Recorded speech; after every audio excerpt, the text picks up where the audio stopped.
Estados Unidos na merong namatay dahil sa drug overdose. At kung makikita ninyo doon sa police report ay nandoon ang pangalan ni First Lady Lisa Marcos na isa sa mga tao doon sa loob ng kwarto kung saan yung tao ay nag-overdose sa suspected drug overdose sa hotel room.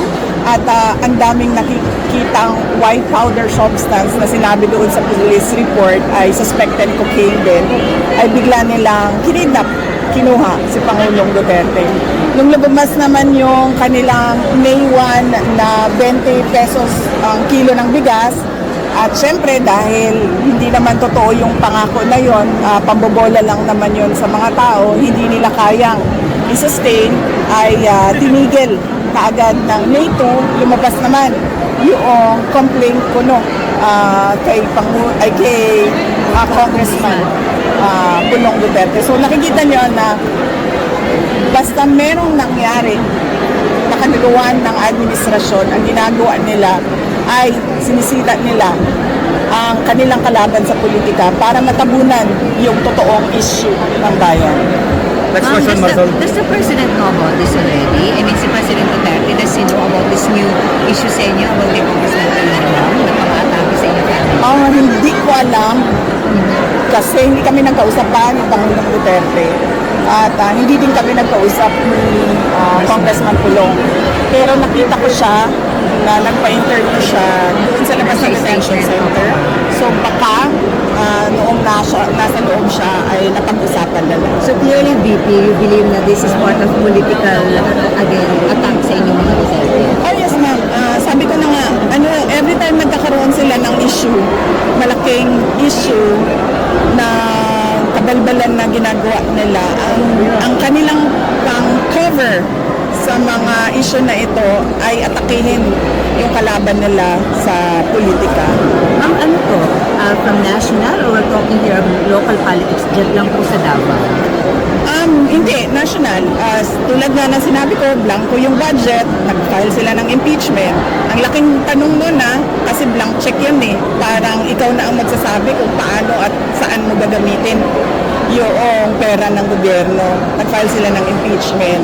Nung nagkaroon ng drug overdose at merong namatay sa Amerika at nandoon sa loob ng kwarto si First Lady Lisa Marcos at nandoon sa police report, cocaine yung sinasabing nagkalat doon sa kwarto na yon, ay bigla na lang nilang hinila, kinidnap, kinuha, dinukot si Pangulong Duterte. Ngayon naman, 20 pesos ang kilo ng bigas, isang araw lang, tapos na, wala na.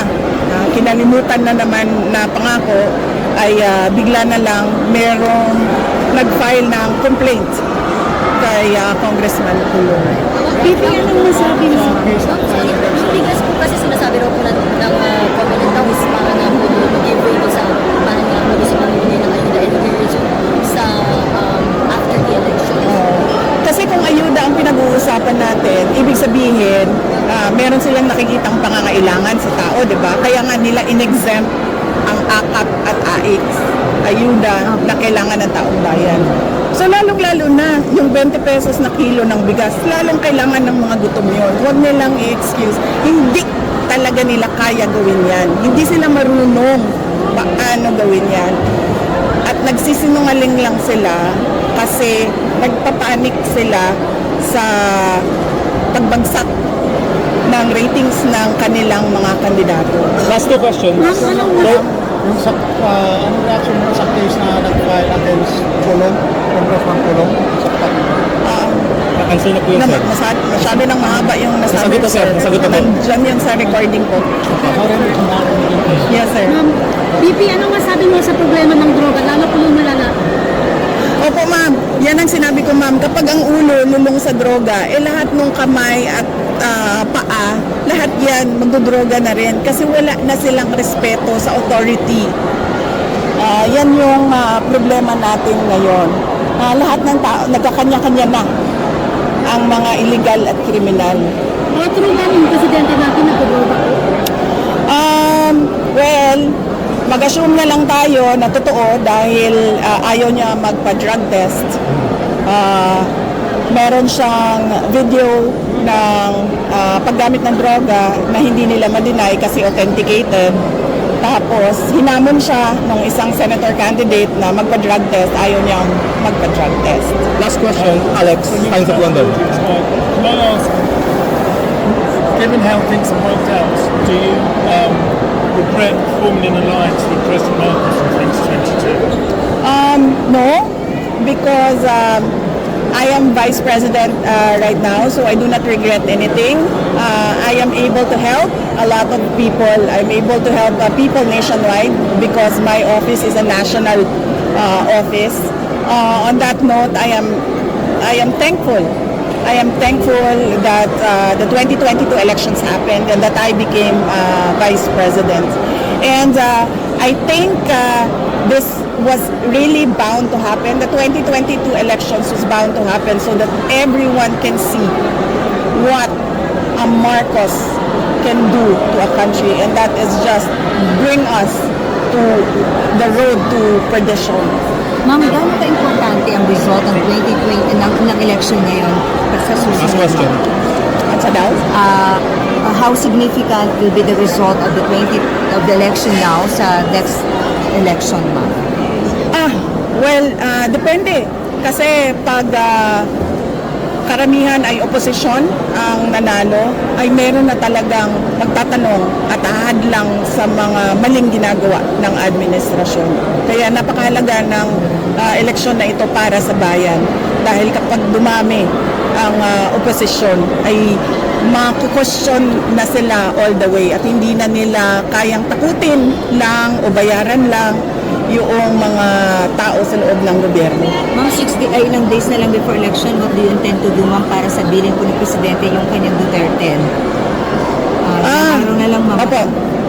Tutuloy-tuloy pa rin yung kampanya namin. So, bukas meron kami sa Island Province, susunod sa Zamboanga, Sibugay, and then susunod sa North Cotabato.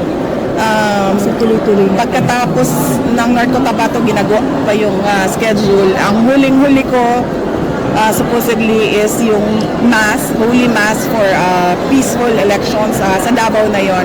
The day before, wala nang kampanya yon, the day before election day. Ma'am, naka-schedule with PDP candidates. Will you join the meeting, the Avance? March 8 supposedly ang meeting de avance ng PDP, pero nahihirapan ako ayusin yung schedule ko sa dami ng mga candidates na nagre-request na mabisita yung kanilang lugar at makakampanya para sa 10 senador. But with all of them, ma'am, with all the candidates. Ma'am, thank you. Ma'am, sorry, but when you were running during Minuto 2022 with PBBM under the Unity ticket, ma'am, ulit-ulit po na pinapangako yung 20 pesos sa bigas. Andun po kayo. Pero what were your thoughts back then? Actually, hindi ko siya narinig. Nakita ko lang sa isang video na sumagot siya, sa isang interview ata na sumagot siya sa 20 pesos ang kilo ng bigas. Tinanong ko na lang yon after na ng election. Tinanong ko yung isang businessman ng bigas. Sabi ko, kakayanin ba talaga ito or nagsinungaling siya noong sinasabi niya itong pangako na ito? Ang sabi sa akin ng businessman, nagsinungaling siya kasi imposible talaga ang 20 pesos na bigas. Pero pwede siya, hindi ko lang i-share sa inyo kasi ayaw ko tulungan. Thank you. Thank you. To ask Thank him, you. ma'am, yung businessman na yan sa rice na hindi talaga kaya and PBBM just lied. When was that already? Right after his Thank you. announcement? Hindi, nung pumunta ako sa Cebu meron yan silang August na event ang Cebu hindi siya sinulog. May August na event ang Cebu I was invited there. And sa haba nung parada na kinakamusta ko yung mga tao, 3 beses nagsabi sa akin, Inday Sara, nagalisod mi sa pagkaon, nagalisod mi sa bugas. Doon ko unang naramdaman yung disappointment ng mga tao doon sa hirap nila sa pagkain. Pero recent lang yun, ma'am? Or duwe na to siya? Hindi, mga Ngayon. nasa DepEd pa ako noon yung event na katabi ko, si First Lady, merong pinirmahan sa car. Hindi ko na alam anong event yun. Oo. Okay, Doon thank pa lang you. alam mo nang he can never fulfill the 20 pesos promise. After nun, yes. Nagtanong ako sa isang businessman. Alright. Thank you, thank you, Thank you, ma'am. Thank you so much.